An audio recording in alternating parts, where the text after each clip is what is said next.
Welcome to Revolution Against Evolution. I'm your host, Doug Sharp. Your co-host, Rich Gear, here as well. And we're really happy to be here. We're going to take a little bit of a different slice here, Doug. And when Doug showed me or talked to me this afternoon about this, I thought, that's kind of interesting because it's going to be dealing with a little bit about the book of Ecclesiastes and an encounter you have with a young man. So what do we want to title the show? Do we have a title for it? Well, the title is Vanity. Okay. And it has a connection to creation evolution in a way because it deals with the second law of thermodynamics indirectly. Aha! And so we'll talk a little bit about this. But what I heard a testimony on social media, and I forget who it was from, but it was a fellow who came to Christ while he was reading Ecclesiastes. He just, of course, opened the book, what they call Episcopal dipping. Oh, yeah. We remember that. There's a great story. Most people who have been in the Christian community very long have heard about a guy. You open up the Bible and you pick a verse. That's my verse I'm going to live by. And, of course, the one verse he picks is, and Judas went out and hung himself. And they go, oh, well, that's not such a good verse to live my life to. So he goes, opens up again, go thou now and do likewise. So that is not very good. Episcopal dipping, I don't think I've heard that term before. That's pretty good. Okay. All right, that aside, so what happened here, Doug? Well, he was reading the book of Ecclesiastes, and we'll read a little bit of it. Actually, I'm going to use my app to do that. You're going to use your app to do that. But he was reading it, and he identified with King Solomon, who kept seeking after wisdom and meaning, and yet it eluded him. And he saw that all his effort and work was crumbles under scrutiny, and it doesn't really last. And I remember feeling that the same way, trying to do a good job at work, and yet it wasn't appreciated by those in charge. And this is the sort of thing where you wonder if your efforts to do what's right or do what's good, and you wonder about that because it all sort of feels like it comes to naught. Well, here's the thing, Doug. See, that makes some sense. If you're at work or whatever your endeavor that you try to do, and you're not appreciated, or it comes up and it's failure. But Solomon was actually a fairly successful king. Oh yeah, he did. And he had wealth and power and respect, and yet he still felt it amounted to nothing because at the end of his life, he's beginning to realize all of that doesn't mean anything. If this is all you have, it reminds me, remember there's no old songs, is that all there is? I think it might have been Peggy Lee or somebody like that in the 50s. Is that all there is? In other words, in other words, even if you have all the success in the world, you're going to die. And you can't take anything with you. But then you start thinking, and I find this now, Doug, as I'm getting older, I'm trying to get rid of stuff. I've collected stuff over the years, and some things that I use, but just collecting things to collect things, it's like it's an endless, meaningless. It doesn't really gain you anything. Yeah. When you're younger, you're kind of trying to make your mark in the world. You're trying to establish a career or a family or all those things. But kids grow up and leave, and and people, and then eventually either you or your spouse will pass away. And you say, "Did I leave anything?" And even if I did, if this is all there is, I'm not going to know it anyway. So what is the point of all of it? And I think that's the thing that happens in Ecclesiastes. Yeah. And that's the thing, even if you have all the success, or in fact, I remember years ago I heard something with Billy Graham. Two of the worst things that can happen is you don't ever achieve anything you want to, and to achieve everything you want to. Right. And neither one of them proves to be satisfactory. Now, what does that mean? You should get some, and not, ultimately all of that becomes, as the preacher says in Ecclesiastes, all is meaningless.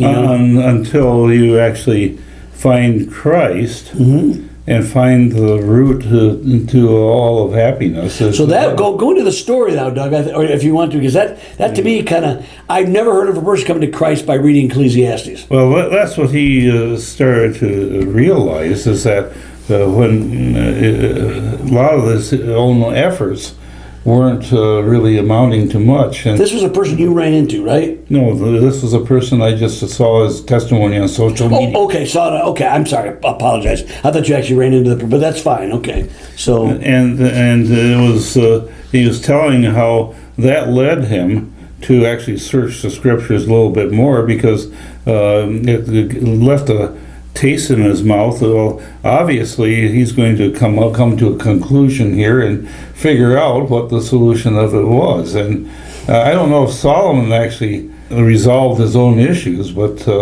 I remember I had a hobby when I was in high school and college, where I would I would listen to the radio and try to pick up all these. I different remember that. Yes. All the radio stations, and try to figure out where they were coming from. And it was kind of interesting geography lesson for me. I remember coming over to your house. We go back a long ways, folks. We do. We go back, well, a long ways, since the late 60s. Anyway, the point, I remember you got real excited when you see somehow something would skip, or something, you get something way up in Canada, or way up in, someplace way out. CFLK, 12:30 a.m., 100 watts in Kapuskasing, Ontario. Yeah. I say I write it down in my logbook and have it all on computer cards. Back then it was called cards. Oh yeah, yeah. You didn't put it on your computer. No, those are you hand wrote them. That was back in those days, when AM radio was the king. That was the thing. KM was king. And so I had a collection of about 700 of those radio stations, and then I met Vivian, got married, and I was getting up at in the wee hours in the morning to catch the skip, and I said to myself, "Why am I doing this? Vanity. Why am I doing this?" And especially since I had a beautiful wife who that sort of didn't make any sense at that time, and I said, I'm going to set this aside and concentrate on other things. And that's sort of the type of thing I'm talking about, is that we strive after wind, but we never really reach the satisfaction until we find that satisfaction. A good thing reminds me is the thing, and we'll let you play that in a second here, is the old story where you're trying to find the leprechaun's pot of gold at the end of the rainbow. Right, yeah. And you never get to the end of the rainbow. Right. You keep going after it, you never get that pot of gold. So why don't you go and play that out there. This here. Ecclesiastes, chapter 1. The words of the preacher, the son of David, king in Jerusalem. Vanity of vanities, saith the preacher, vanity of vanities, all is vanity. What profit hath a man of all his labor which he taketh under the sun? One generation passeth away, and another generation cometh, but the earth abideth for ever. The sun also ariseth, and the sun goeth down, and hasteth to his place where he arose. The wind goeth toward the south, and turneth about unto the north. It whirleth about continually, and the wind returneth again according to his circuits. All the rivers run into the sea, yet the sea is not full. Unto the place from whence the rivers come, thither they return again. All things are full of labor, man cannot utter it. The eye is not satisfied with seeing, nor the ear filled with hearing. The thing that hath been, it is that which shall be, and that which is done is that which shall be done, and there is no new thing under the sun. Is there anything whereof it may be said, see, this is new? It hath been already of old time which was before us. There is no remembrance of former things, neither shall there be any remembrance of things that are to come with those that shall come after. I, the preacher, was king over Israel in Jerusalem. And I gave my heart to seek and search out by wisdom concerning all things that are done under heaven. This sore travail hath God given to the sons of men to be exercised therewith. I have seen all the works that are done under the sun, and behold, all is vanity and vexation of spirit. That which is crooked cannot be made straight, and that which is wanting cannot be numbered. I communed with mine own heart, saying, Lo, I am come to great estate, and have gotten more wisdom than all they that have been before me in Jerusalem. Yea, my heart had great experience of wisdom and knowledge, and I gave my heart to know wisdom and to know madness and folly. I perceived that this also is vexation of spirit. For in much wisdom is much grief, and he that increaseth knowledge increaseth sorrow. So that is a summary of the dilemma that King Solomon went in. He sought after wisdom. He asked God for wisdom, which was a real good thing, and God blessed him. Because he didn't ask for treasure, and he asked for wisdom, and yeah, God gave him that. But in his wisdom, he realized everything under the sun is vanity. If that's all there is, if that's all you have. Right. Yeah, and the question is, who is going to remember you and what you have done, and is it going to be good or bad? And it's really even the people who are famous and have been remembered in history. Often what they remember are the good and the bad things, Well, yeah, and a lot of times you look at, really famous people like, Cleopatra or Julius Caesar or Alexander the Great, or, all these luminaries, they're basically, for most people, are boring history lessons. If you like history, it's interesting, but they're dust. They're and you look at the mummies of ancient Egypt, these great pageantry, even gold encrusted sarcophagi, and things like that. And yeah, and there's another part in Ecclesiastes. I used to quote this to a friend of ours, and it's of the making of books there is no end. And you know why that is? Because nobody reads the old books. So even some of the same old information needs to be regurgitated in a new book or a new format. Because people just don't read anything past what's going on in the present day. And I think that's the problem with humanity. Oftentimes we get blindsided by what's right in front of our face, and we don't see the fact that the author of Ecclesiastes, which I believe is King Solomon himself, seems to be him, and it's been attributed to him. You don't see the fact that all this in the present, no matter how much you accrue wisdom or knowledge or fame or riches, it's when you die, it's dust, Now, that's what makes me so fascinated. This guy on this social media post recognize that, and actually decides to make a spiritual decision that has eternal ramifications. Right, and it's not the point. We have our efforts to be good and to be excellent, but we're not remembered by the generations that follow. And that's not the point. Our righteousness is like filthy rags to God. And our good works do not last. But what remains is what Christ has done for us, and that he brings eternal life as a free gift, not of works, lest any man should boast. Now you're going to tie this in to the second law of thermodynamics. Are we to that point? Because we are. Because this is a creationary show, but we are unabashedly believers, Christians. And we think that the fall, the creation, fall, all these things point to the ultimate pivot point in all of history, which was Christ himself, okay? And Christ had to come because of Adam's sin. Yes, okay. The original sin. So how does that relate to the second law of thermodynamics?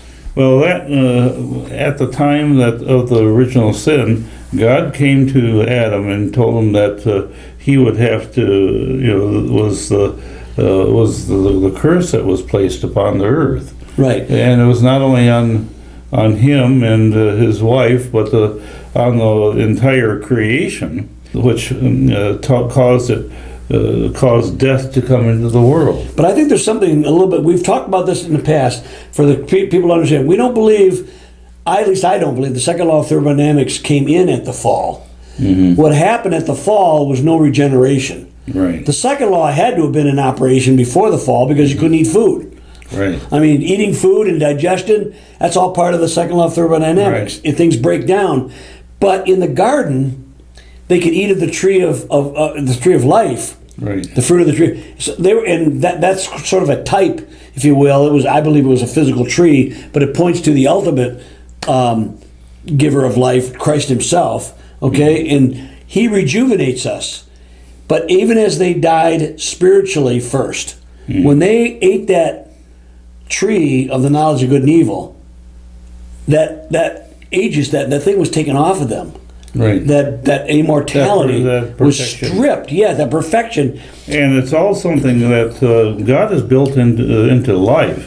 You know, like I talked about in a show just a few weeks ago, where we talked about all the different repair mechanisms that are in. That's the body. amazing. Yes, even now. And so you have all this mechanism that God originally had built into his creation to keep things moving. And without that, you really don't have life at all. You have DNA that breaks, and comes in a repair mechanism and fixes it. You have a protein that breaks. You have that that takes it apart and puts it back together.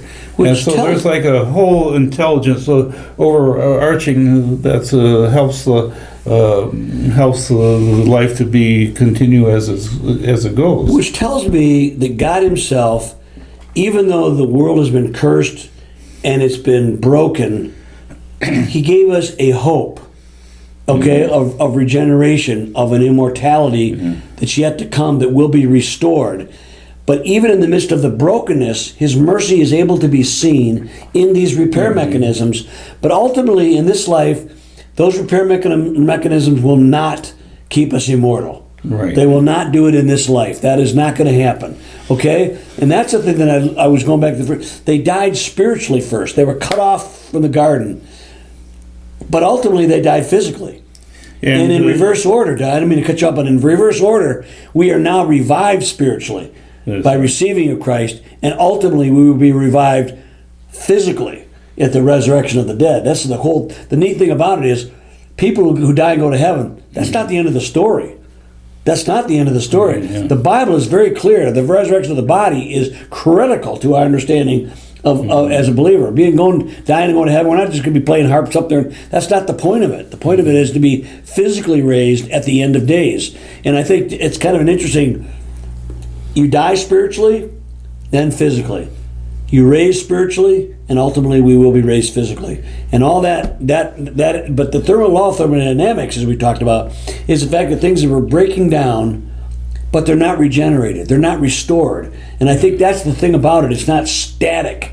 It's not stasis in eternity. It's a continually renewing, is what I believe. The way I understand Scripture, we're continually being renewed.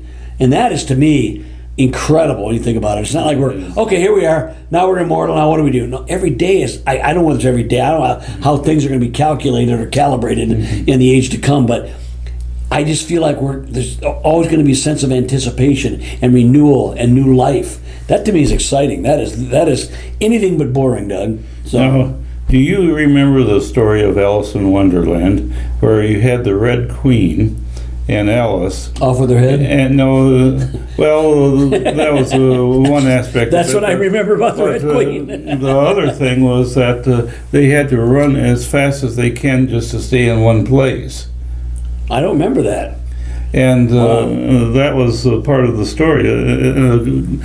Something, when you make a good story, what you're doing is conveying a spiritual truth that is universally true. And if it comes up in the story like that, then you can make a nice little symbolism.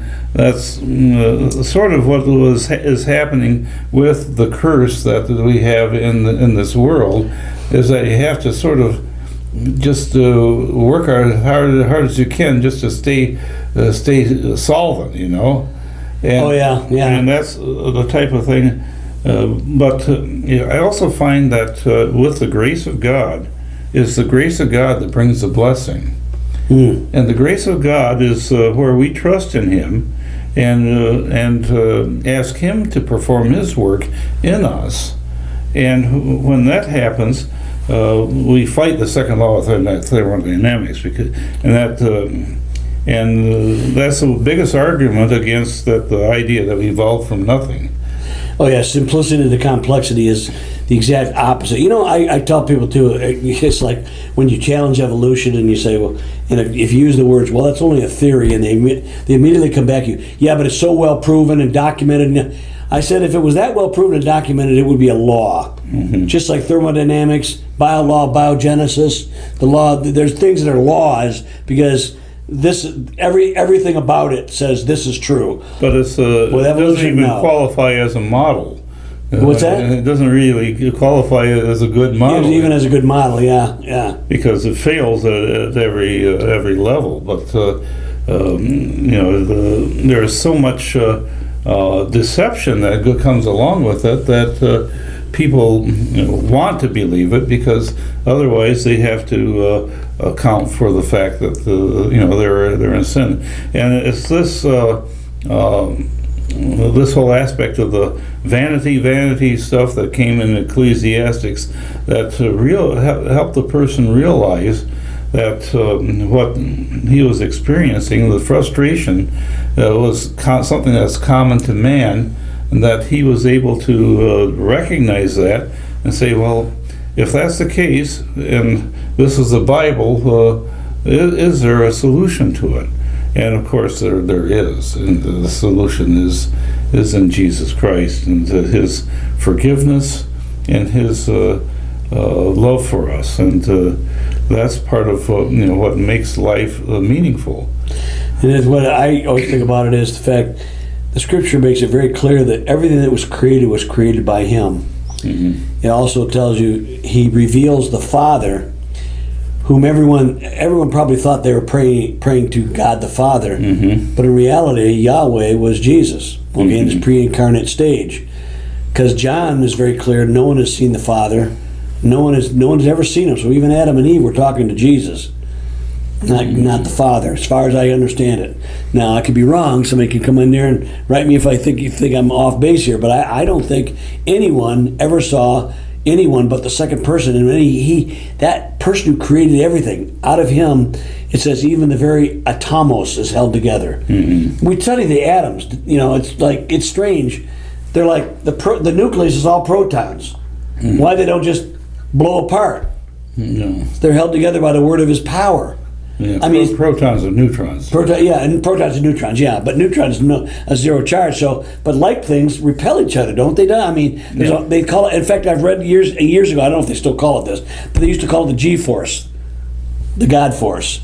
Yeah. They didn't mean it the way we mean it, but it was. They recognized there was some force.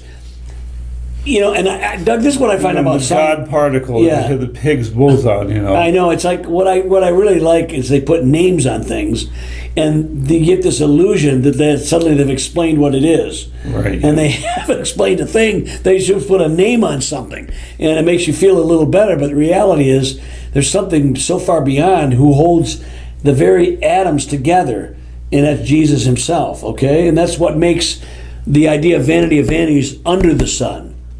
You have to appeal to the one who is over the sun, who created the sun, who's above the sun. That's Jesus Himself. And it's like Hesperopithecus perlcookii. Oh yeah, what is that guy? Nebraska man. That's Nebraska man. Yeah, well, yeah. And that's the whole vanity, and that's the purpose that people have outside of Christ, is the vanity. They strive after the wind. And that's really very fruitless. You have Pride Month. You have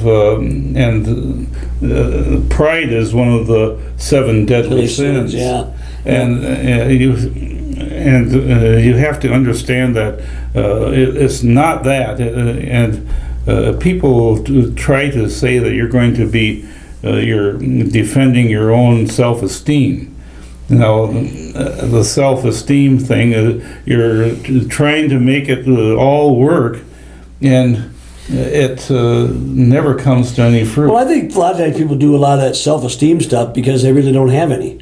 Right. And they're trying to build something up, and it's a false thing, because in yourself, it sounds horrible. There is no good thing in and of yourself, but God has made us in His very image. Right. So that's an amazing thing. The gifts we have elevate us up into divinity, into divine things. But if we remove God from the equation, which is what Adam and Eve's greatest sin was. Yeah. What was the thing? God made us, even in the New Testament says, He created us to have authority to become sons of God. Okay?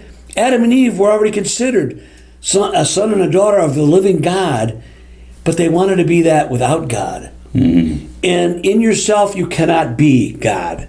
You cannot even be God-like in that respect. I mean, you're made, and we are mortal. We are but, what does it say? We are but flesh. Right. We fade like the grass. And all your things that you do in the life are going to fade. All the great accomplishments you have, even the things we like to do in perpetuity, where we record music or movies or things, we see people who have died, but they're not experiencing any of it. They're gone. Yeah, I wanted to talk about one thing, and that's prayer. Prayer is talking to God and actually having a conversation with God. And I always like to say that it's when you pray, you're trying to and try to determine what His will is, so that you can either cooperate or stay out of the way. Yeah, there is that. Absolutely. And when you're doing that, a part of it is that when you get in line with God's will, and you are able to perform the things that He wants you to do, well, then that's where the fulfillment comes from. And that you can fulfill even in this life. That's See, right. it's only vanity if there's not a God component to it. It's vanity. It's you're selling your birthright, as Esau did, for a bowl of pottage, which basically you'll eat and digest, and it'll be turned into waste material, and it's gone.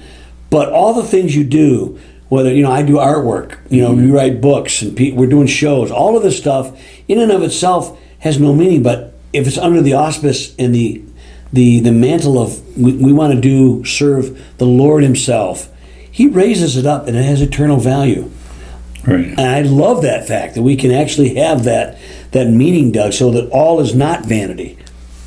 That's right. The second law of thermodynamics will ultimately not destroy us. We will be ultimately renewed, continually renewed, and manifested. To me, it excites me, Doug, to think about all that stuff. But vanity of vanity, this is like Solomon when he was writing. It's almost like maybe some people say, well, the Proverbs is when he was really in the thing of God, and then Ecclesiastes when he was kind of getting a little more man-centered. But God put it in the Bible, so these are words that He wanted in there, and that's my take on that. And it shows you when you lose your vision of God, you lose ultimately your purpose for. You're basically, it's called whack-a-mole. You're just trying to. So what? You gain $1 billion. You gain 10 billion. Well, so what? Correct. So what? You yourself are going to die. And the only thing you can take with you to heaven are your friends. And that's one of the reasons why you share Christ with other people. To other people, absolutely. Is maybe you will be that little key that will cause a person to help them make a decision for Christ, and that they would be able to hear from God themselves. And I was mentioning prayer. Prayer is where if you do all the talking and order God around, it really doesn't amount to much. Yeah. But if you're willing to listen to Him and ask Him to reveal to you exactly what He wants you to do, well, that's a real different thing. And sometimes it's hard, but it can be done. Well, I hope you enjoyed our little vanity show today. We'll see you next time on Revolution Against Evolution. Amen.